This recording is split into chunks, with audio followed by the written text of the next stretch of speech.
Las empresas son claves para el crecimiento de la economía. Pero en América Latina, los emprendimientos exitosos escasean. En esta edición de Efecto Naim, exploramos qué deben hacer los gobiernos y los líderes empresariales para reactivar el sector privado de la región. Además, viajamos en el tiempo con el sociólogo Mauro Guillén, quien nos revela su sorprendente pronóstico para el mundo del 2030. Y le presentamos a un político húngaro cuya doble moral y ganas de festejar en medio de la pandemia lo convirtieron en genio memorable. Esto y más a continuación.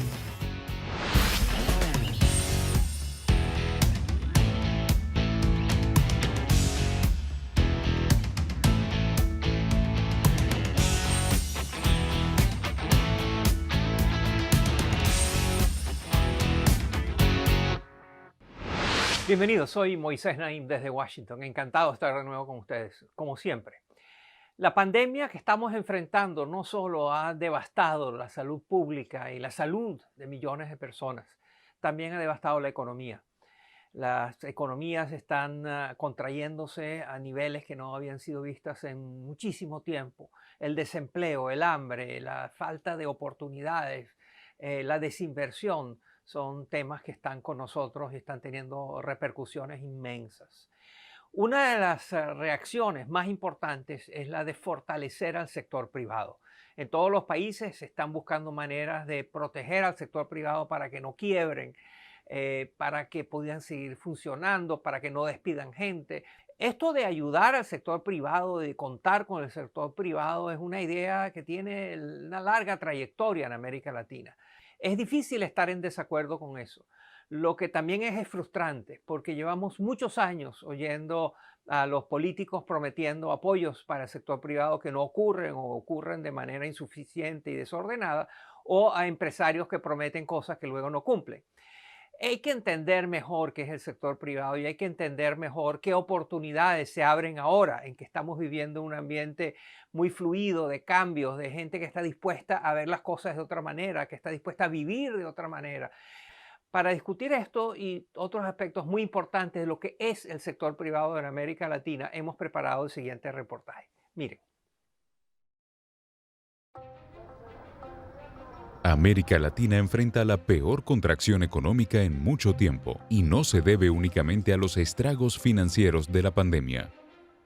En los últimos 5 años, la economía de la región solo ha crecido un 0,4%. Eso es menos de lo que creció durante la crisis de los años 80. Alberto Chaya, de la consultora McKinsey & Company, asegura que gran parte de este problema se debe a una falta de empresas medianas. Las empresas medianas, no solo en América Latina, sino en todo el mundo, son la fuente de la innovación y la fuente de la mayor parte de los trabajos que genera una economía. El no tener un número suficientemente grande de empresas de ese tamaño también genera que haya un menor número de empleos, lo cual a su vez deriva en una menor clase media.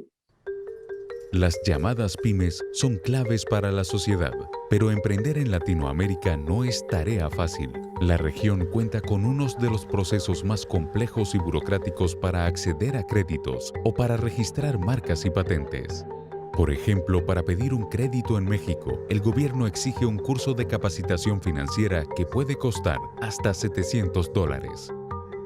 Además, solo el 45% de las empresas pequeñas y medianas sobreviven más de 2 años, ya sea por falta de capital o de planificación, por debilidades en la capacidad de gestión o porque tienen un alto nivel de endeudamiento. La solución para expertos como Andrés Abadía, economista de la consultora Pantheon Macroeconomics, es clara. Todo esto se podría mejorar con unas políticas de desarrollo a nivel gubernamental, especialmente todas aquellas políticas encaminadas a la productividad, a que se desarrolle también el capital humano con innovación, desarrollo, educación, y también fortalecer nuestras instituciones, limitar todo lo que tiene que ver con corrupción, todo lo que tiene que ver con impuestos, con trabas, con burocracia. Un enfoque en la innovación y el capital humano ha sido la clave del éxito de empresas latinoamericanas líderes a nivel internacional, como la compañía de alimentos argentina Arcor, que es el primer productor de caramelos del mundo. También es el caso del fabricante de aviones brasileño Embraer, que es la tercera compañía aeronáutica más grande a nivel global. O de la empresa de infraestructura colombiana Argos, que ha sido reconocida como la empresa más sostenible en su sector del planeta. Para Abadía hay otro factor clave: diversificar el enfoque en materias primas hacia sectores menos tradicionales. Consideremos la multinacional mexicana FEMSA, la embotelladora más grande del sistema Coca-Cola en el mundo. En las últimas décadas han logrado expandirse para lanzar una popular cadena de supermercados llamados OXXO y farmacias con sedes en toda América Latina. Sin embargo, para que estos casos dejen de ser excepcionales, es preciso que los gobiernos prioricen el sector privado y busquen maneras de llevar a cabo reformas que a menudo pueden enfrentar resistencia por parte del status quo. Es por eso que iniciativas como Próspera en Honduras buscan alcanzar el cambio gradualmente. Trabajan con el gobierno para crear zonas económicas especiales donde las empresas puedan triunfar y al mismo tiempo mejorar servicios como educación y salud. Su director, Eric Bremen, nos contó que este modelo ya ha tenido éxito en otros lugares.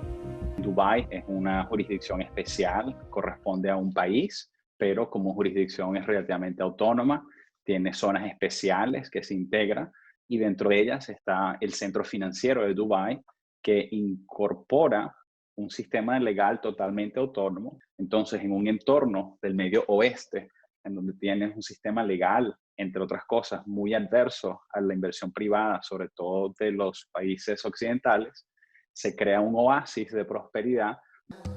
Este tipo de proyectos han cobrado aún más importancia en medio de la crisis de la COVID-19. Según el Banco Mundial, América Latina será la región más afectada por la pandemia y se estima que su economía se contraiga en un 7,2%. Por otro lado, la emergencia sanitaria ha acelerado la expansión de empresas tecnológicas como la colombiana Rappi y la chilena Corner Shop, que permiten hacer mercado desde un celular, o de bancos en línea como Nubank en Brasil. Y para expertos como Chaya, avances tecnológicos como la inteligencia artificial y la automatización serán clave en la recuperación de América Latina. Claramente, el número de personas empleadas en el sector del transporte, pues van a disminuir conforme se van dando innovaciones en la generación de vehículos autónomos. Pero eso también implica que cada vez se van a producir más vehículos autónomos, que va a haber plantas de baterías, que va a haber plantas de generación de tecnología para poder aprovechar esta nueva forma de trabajar, y no hay nada que impida que América Latina sea un ganador en ese mercado. Sí, es cierto que la región puede triunfar, siempre y cuando se implementen políticas que promuevan la productividad del sector privado y faciliten el surgimiento de nuevos emprendimientos. El sector privado de América Latina tiene que ser un factor fundamental en la recuperación de la región y en su desarrollo, en su progreso. Ojalá encontremos las condiciones, los ingredientes que hagan eso posible. Al regreso de la pausa, los voy a llevar a otra parte, los voy a llevar al año 2030, los voy a llevar al futuro, de la mano de uno de los expertos más reconocidos en este campo del mundo. Al regreso.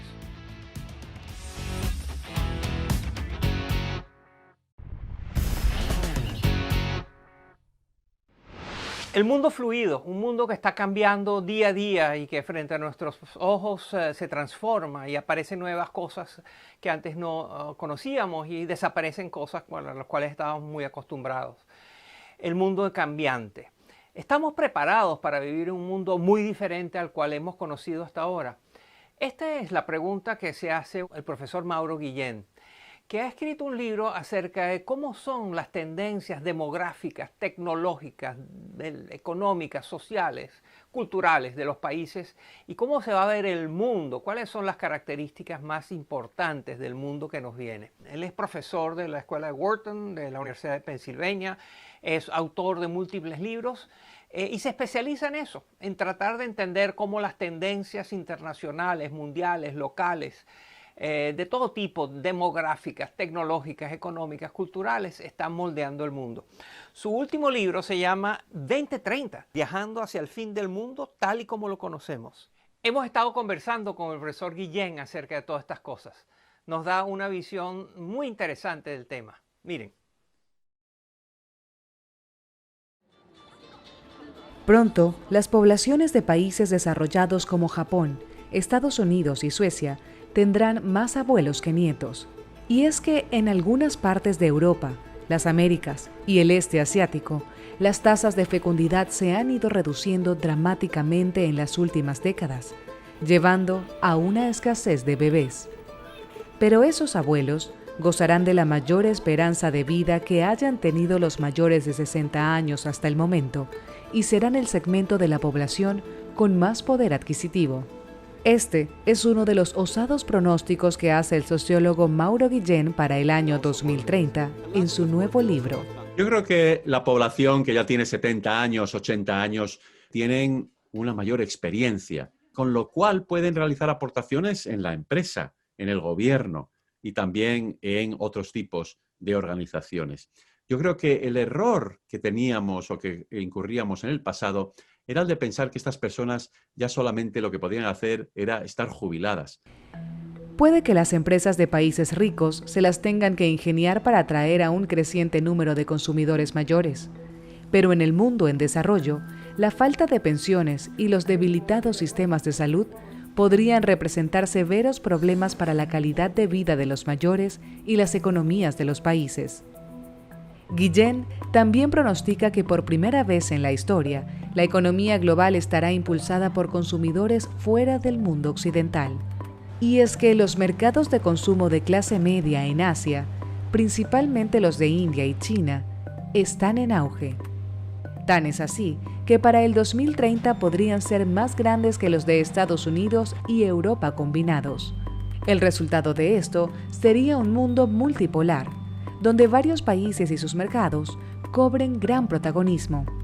Según Guillén, esta tendencia no está siendo impulsada solo por Asia, sino también por África, que se convertirá en la segunda región más poblada del mundo después del sur asiático.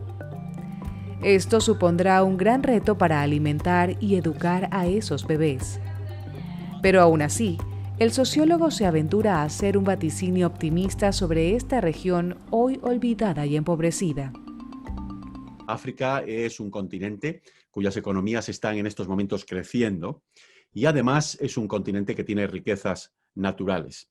Y por supuesto, la clase media es todavía pequeña, pero está empezando a crecer, con lo cual los mercados de consumo urbanos también cada vez son más importantes.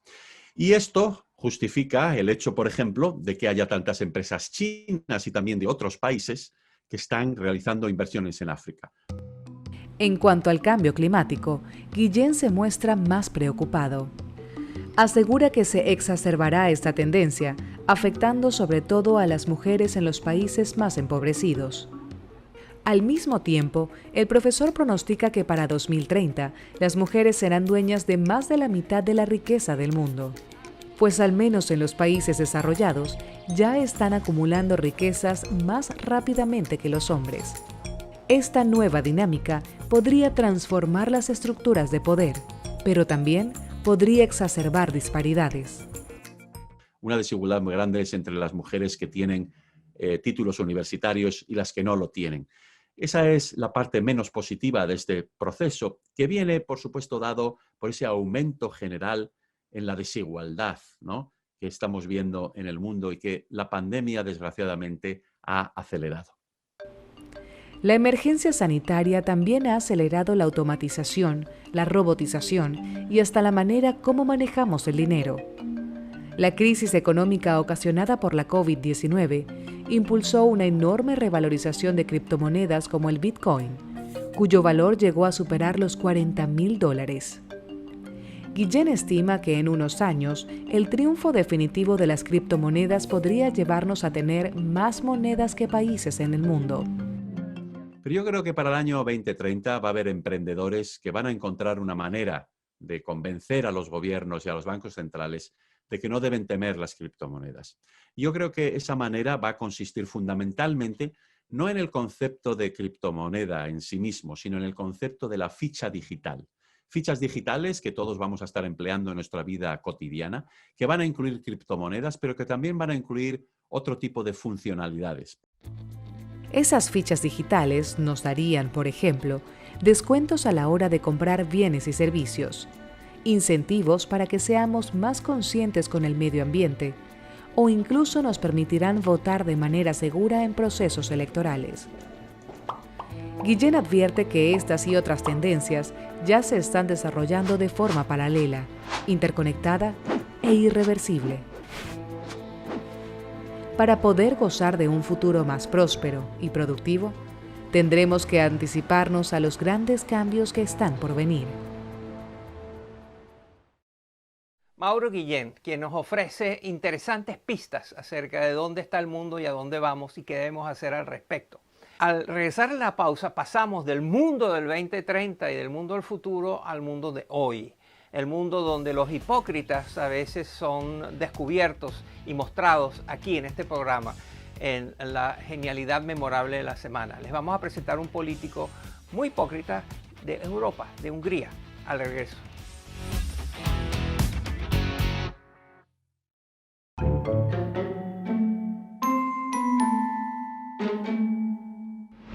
Joseph Sacher es nuestro genio memorable de la semana. Hasta hace muy poco tiempo era muy importante, era influyente, poderoso, influía en el Parlamento, era muy cercano al presidente, determinaba cómo se iban a estructurar leyes de todo tipo, muchas de ellas que interferían en la libertad individual y en la democracia.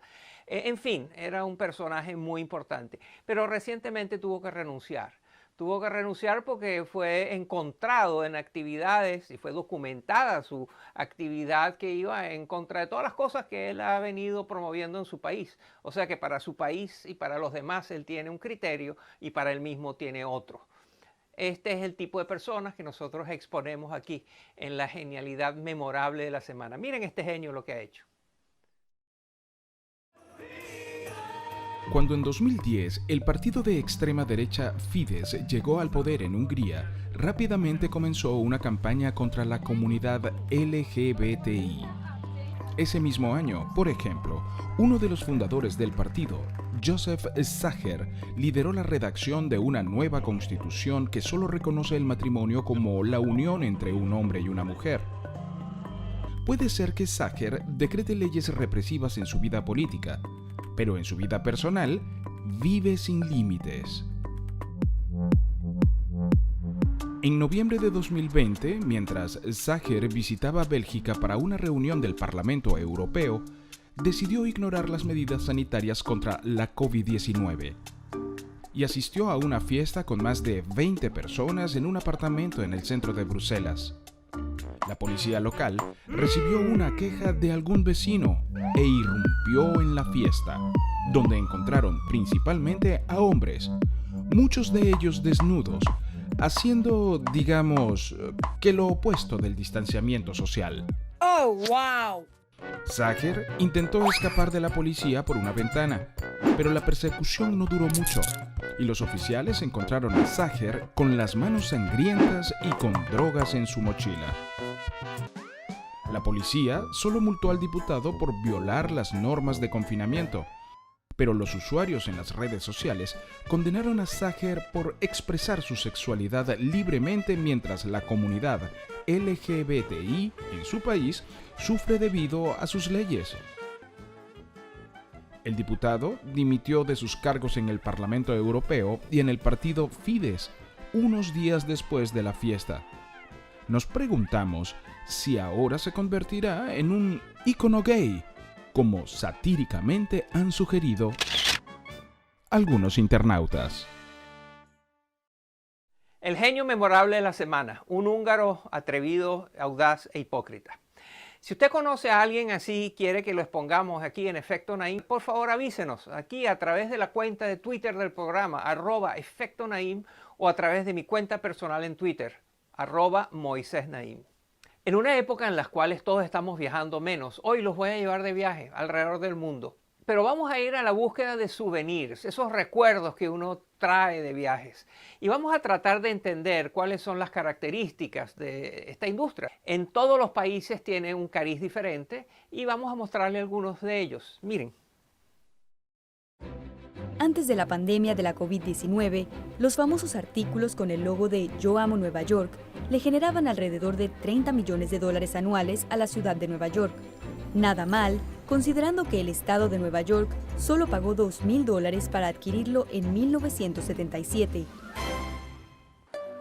En Japón, eso de regalar souvenirs a familiares y amigos al regresar de un viaje es una tradición llamada omiyage, y es un ritual muy lucrativo.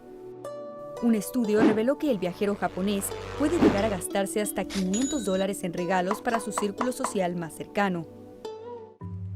Los destinos turísticos religiosos como la Meca en Arabia Saudita, la Basílica de Santa María de Guadalupe en la Ciudad de México y el Vaticano tienen una gran variedad de tiendas y de vendedores ambulantes de souvenirs.